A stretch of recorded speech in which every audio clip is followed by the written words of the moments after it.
Стартува најновото издание на Отвореното студио. Еден добар ден и добре дојдовте. Денеска стандардно понеделнички се дружите со мене и мојот колега Владко Чаловски. Има многу што да се дискутира во ова Отворено студио, во сите блокови.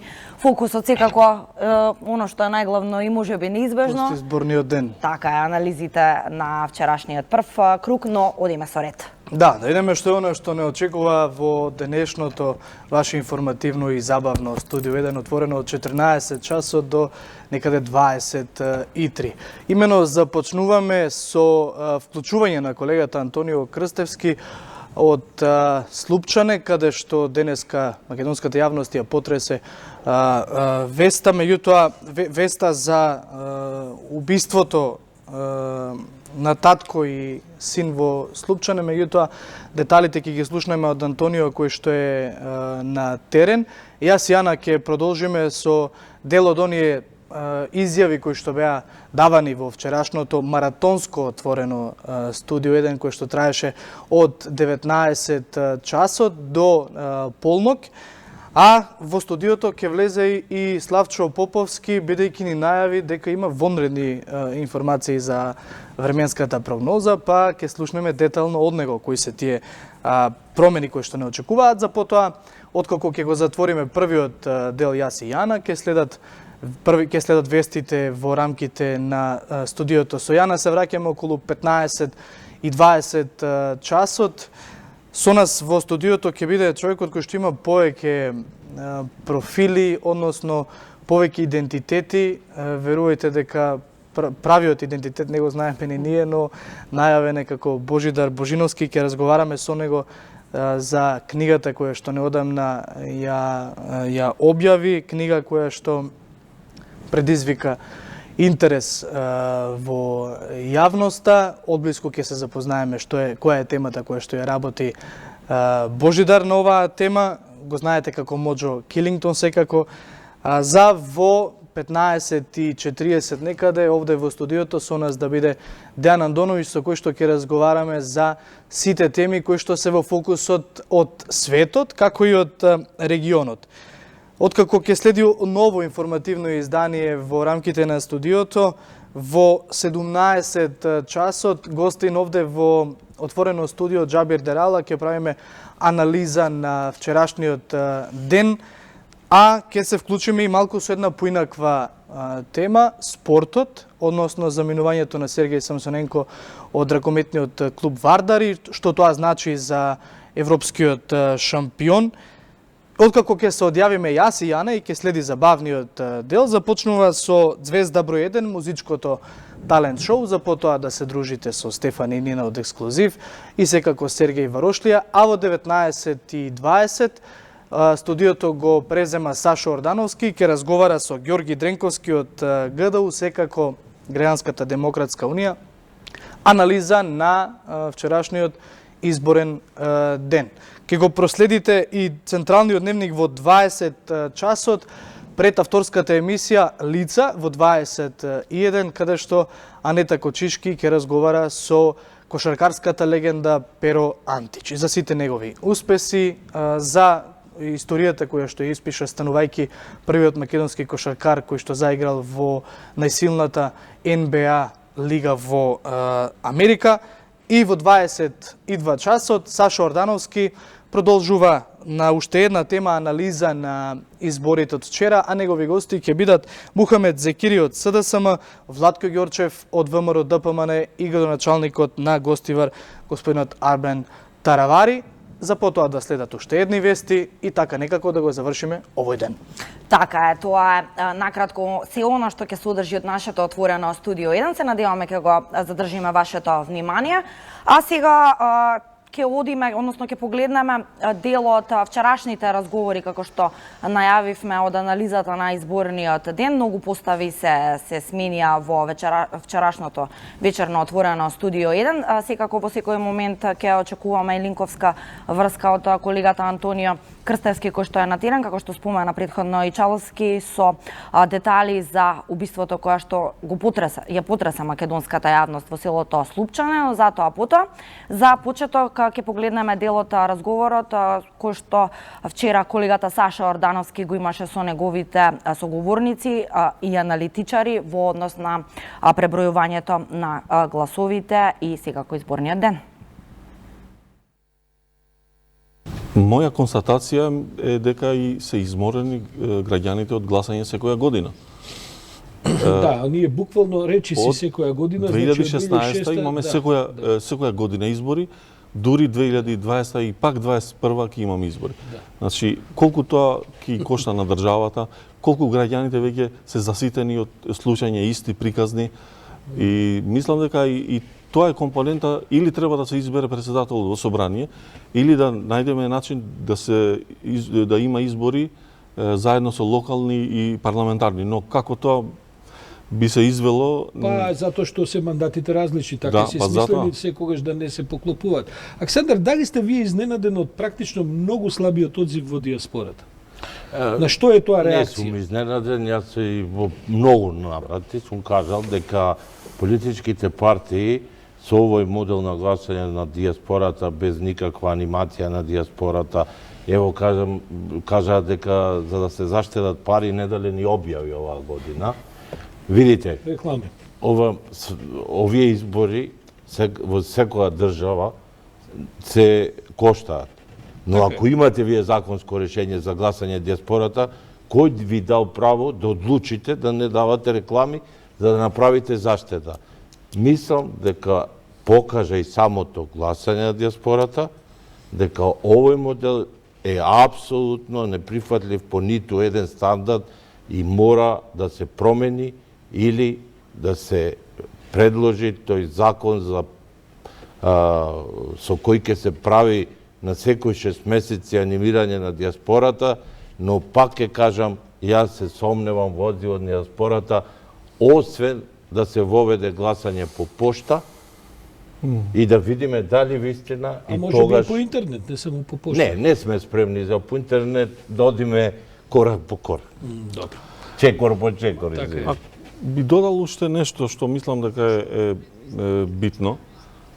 За жал, може би поранешната практика на 10-годишно владење на ВМРО и ДУИ, може би, особено во албанскиот блок, се научени при избори гласачите да се мотивираат на различен начин, повеќе материјално со конкретен интерес. Мислам дека тоа е една од причините зашто во председателски избори еден дел партиите не можат како да ги мотивираат. Тој клиентелизам немаат со што да го хранат. Така е. Сакам само да уште еден аргумент сакам да додадам дека има повеќе фактори кои влијаја на нискиот одзив. Значи, јасно е дека излезноста ќе биде оваја, ќе гласаат негде околу 700.000 луѓе, предпоставувам гласачи и така натаму. Предпоставувам дека во некаква симетрија ќе бидат поделени гласовите за ВМРО и за СДСМ со еден резултат кој треба да дочекаме да видиме каков ќе биде на Блери Мрека. Што правиме сега со оваа излезност и со евентуалните шанси за бойкотирање, за достигнување на цензус во втор круг? Не велам само како граѓанско решавање дали ќе гласат туку како стратегија на партиите. Па нема многу опции за владеачката коалиција која има заеднички кандидати. Ако е одзивот 42-43%, не треба да се подценат гласачите. При таков одзив е невозможна мисија да имате 40%. Колку и да ќе треба во меѓувреме да се случи некоја голема, што вие не сакате, зад кулисна игра, каде што се случувале. Сме гледале ние од 17 до 19 часот, кога имало невозможни мисии, кога сме стигале до 50% излезност. Но мислам дека не е атмосферата за такво нешто. Добре, ако е тоа така, значи ако одиме веќе со едно сознание дека тешко ќе се успее во вториот круг да се постигне цензус. Што се можните стратегии на партиите? Бидејќи тие и следниот ден по изборите треба повторно да отворат вратата и да продолжат со некаква активност. Ќе се соочиме со нова политичка криза. За било какво решение промената на уставот повторно се налага како приоритет. Втората варијанта да не го менувате уставот, да одите на предвремени избори час побрзо, имате рок од 6 месеци и да се поклопат како сега ја затоа заговарам. Со Да има парламентарните, избори, значи, и ќе практично. успеат тогаш председателските избори. Нема многу филозофија. Што би типувале вие да сте на нивно место? Што повеќе мислите дека или ајде, што мислите дека повеќе им одговара на партиите? Ова одлагање заедно со врзување повторно со парламентарните? Од тука натаму мислам дека водата оди на воденицата на ВМРО ДПМН. Значи ВМРО ДПМН посакуваше да не успеат изборите. Мислам дека се не треба ни многу да се труди, бидејќи го истренира тивкиот бојкот. Сега зависи од умешноста на ЗАЕФ и владеачката коалиција кој ќе биде нивниот одговор.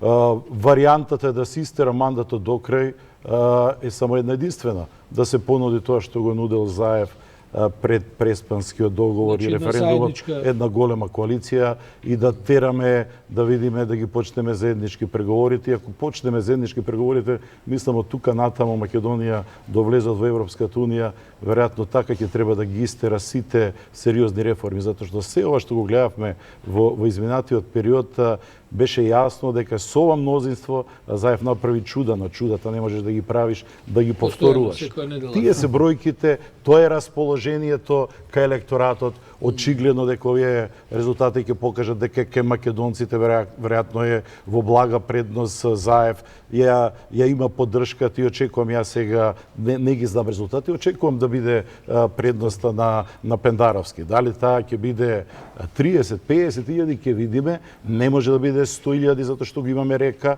тоа му се испушти на Пендаровски, но реално оние кои гласале за река се потенцијални поддржувачи на А и без нив кој знае каков ќе бидеше до сега одзивот, затоа што тоа така, сепак ќе значи бидат некакви значителни. сето тоа отвара многу дилеми, но решението е, како што реков, едно единствено според мене. Се раќаме назад во студиото и како што напоменавме, вчерашното студио започна 19 часот, маратонски издржавме до полнок, изменивме неколку постави внатре во студиото. Јана, јас и ти издржавме. Ние бевме стандардни. Издржавме, мислам, да. Следните изјави кои што ќе ги погледнеме се од Имер Селмани и Зоран Димитровски, кои што беа кај Јадранка Костова и Александар Чомовски. Меѓутоа, да напоменеме, ова се само дел, секако сите разговори ќе можете да ги најдете на каналот на 1TV на YouTube. Како ја толкувате малата излезност во општините со доминантно албанско население? Пред малку зборувавме додека одеше пресот, вие бевте градоначалник на општина Сарај. Излезноста 28%. Да, во Сарај околу 28%, со убедлива победа на господин Стево Пендаровски, дури е пред река, се разбира, и околу 500 гласа само за Гордана Силјановски, 3700 мислам дека за Стево Пендаровски. Но зашто е мала излезноста? Меѓутоа, мала излезност, тоа го зачнавме, меѓутоа поради пресконференцијата требаше да прекинеме. Две причини, најмалку. Првата причина е затоа што физички имам голем одлив на луѓе. Излезеноста, ако ние од 100% запишани гласачи во гласачката листа, во листата за гласање, околу 50% сигурно денеска не се присутни тука. И излезеноста... најголема излезноста вон границите. Да. Таа излезноста е најголема. Тоа е, премногу сурова вистина, меѓутоа тоа е така. И од тоа што се тука, околу 2/3 се излезени да гласат. 1/3 не одлучија да гласат од повеќе причини. Тоа се неопределени. Деки Жоро претходно имаше една теза дека Дуи одел на тивок бојкот. Не, можеби Дуи не ги вклучила сите капацитети како што знае да ги вклучи за себе, кога се работи лично за нивен градоначалник, за нивен пратеник и така натаму. Меѓутоа, бојкот не сум слушнал, ниту сум препознал. Мене ми е несвојствено што во ниту еден предизборен собир на Дуи го немаше Стево Пендаровски да им се обрати. Не го видов некаде, освен Бујар Османи што он отиде на митингот, на заедничкиот митинг, што беше еден голем минус. Стево Пендаровски се појави во Тетово со граѓани зборуваше. Да, меѓутоа паралелна Паралелна кампања кампања, имаше Дуј, каде што повеќе она го протежираше својот профил на политичко действување, значи консензуалноста како форма на одлучување во Отколку името на мултиетничка кандидатот држава, или туку во однос на профилот на кандидатот. И мислам дека тука многу луѓе препознае дека тие повеќе форсираат нивната политика него самиот кандидат. Меѓутоа, бојкот класичен немаше. Немаше излезеност, не само заради тоа што добар дел од луѓето денеска не се тука, и од една причина, последната недела кампањата беше премногу жестока. Значи, Река започна добро. Започна со концептот за република, правда, правна држава и така натаму, меѓутоа заврши со обвинувања од типот зашто не ми помага Приштина, официјална и Тирана, да станам председател во Република Македонија, кој што беше несвојствено, не само за него. Бара помош надвор од републиката за сите. Значи, несвојствено за било кој кандидат да се обрати да бара помош надвор. Од други републики. Од други држави. Значи, он буквално, дали од неискуство, дали од преголемата желба да добие да направи добар резултат, он излезе од таа корниза која што започна и добар дел од гласачите се исплашија. Се исплашија од етикетирања, дали успеа... се исплашија од меѓукомшиска да кажеме закачка и одлучија 1/3 најмалку да не излезат воопшто да гласат. Разликата е во поддржувачите на господинот Блер им река. Значи, тоа беше една шизофрена ситуација во која што Блер им река настапува со една граѓанска платформа за Република, за Европска унија и НАТО, а Села и Касами настапуваат со една националистичка платформа, која што тотално не кореспондира со платформата на Река. Мислам дека тоа е причината што веројатно ги збуни албанците, за да не излезат и да го дадат гласот за Блер им река. А има време да го дадат гласот нели за оној кандидат во вториот круг кој што ќе им биде. Имер, тоа ми интересира. Дали од тој контингент на гласачи кој го дал гласот за господинот Блер им река, во втор круг се очекува да излезат и да гласаат или не? Колку е влијанието на Блер им река кон тие гласови и од друга страна алијансата на албанците и Беса? Најмалку 50% очекувам од тие гласачи кои што денеска гласа за Река, вториот круг да гласат за Стево Пендаровски.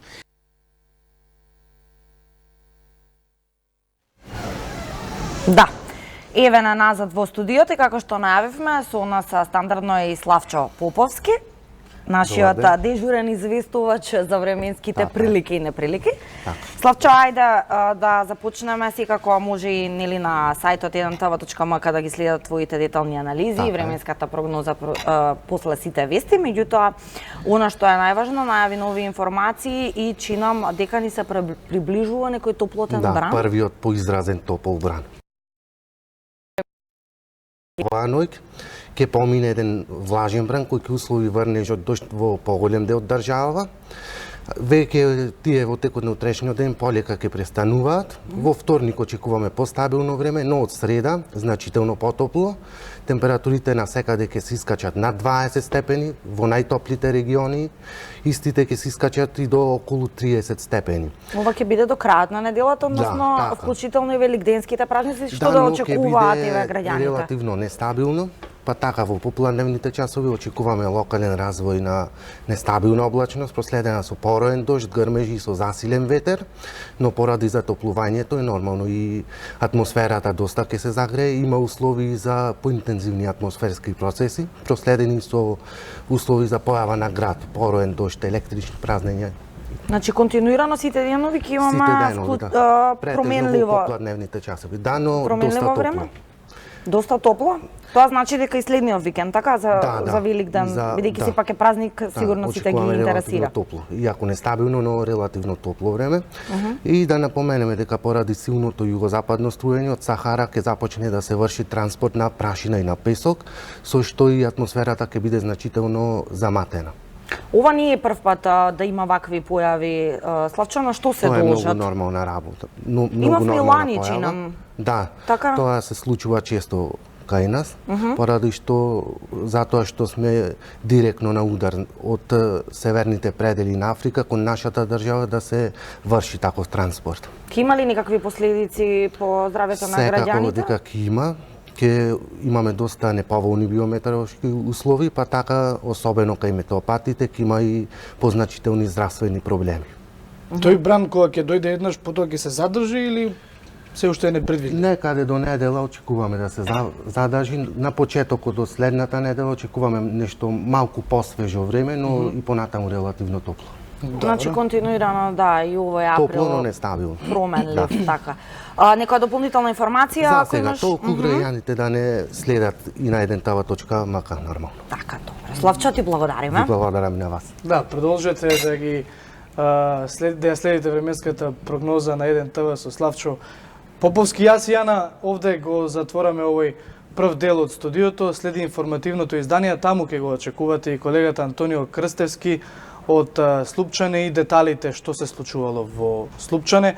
Со нас се гледате околу 15 часот и 20 минути.